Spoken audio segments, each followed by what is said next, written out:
একদিন মৎস্যমটু তার রাজ্য ভ্রমণ করছিল, আর রাজ্য ভ্রমণ করতে করতে সে এক অন্য রাজ্যে চলে যায়, আর সেটি ছিল ব্যাং রাজ্য।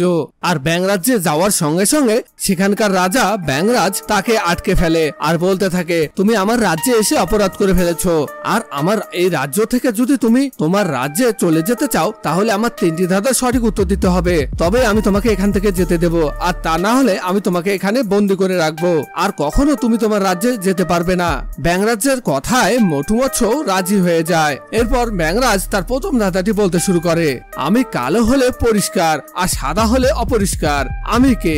তো ছোট্ট বন্ধুরা, বলো তো এ ধাঁধার সঠিক উত্তরটি কি হবে? তোমাদেরও যদি এই প্রশ্নের উত্তর জানা থাকে তাহলে কিন্তু কমেন্টসে লিখে আসতে পারো।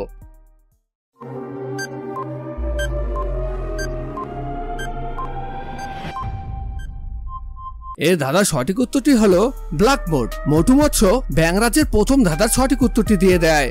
এরপর ব্যাংরাজ তার দ্বিতীয় ধাঁধাটি বলতে শুরু করে, কোন বাজি ফাটে না? তো ছোট্ট বন্ধুরা, বলো তো এই ধাঁধার সঠিক উত্তরটি কি হবে? তোমাদেরও যদি এই প্রশ্নের উত্তর জানা থাকে তাহলে কিন্তু কমেন্টসে লিখে আসতে পারো।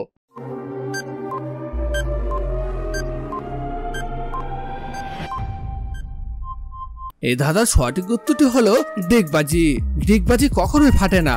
মোটু মৎস্য দ্বিতীয় ধাঁধারও সঠিক উত্তর দিয়ে দেয়। এরপর ব্যাংরাজ তার তৃতীয় ধাঁধাটি বলতে শুরু করে, সৌর জগতের সবচেয়ে বড় গ্রহের নাম কি? তো ছোট বন্ধুরা, বলো তো এ ধাঁধার সঠিক উত্তরটি কি হবে? তোমাদেরও যদি এই প্রশ্নের উত্তর জানা থাকে তাহলে কিন্তু কমেন্টসে লিখে আসতে পারো।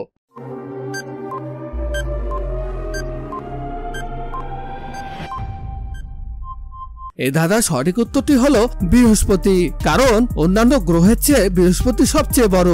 মোটু মৎস্য ব্যাংরাজের 3টি ধাঁধারই সঠিক উত্তর দিয়ে দেয়। এরপর মোটু মৎস্য সেখান থেকে চলে যায়।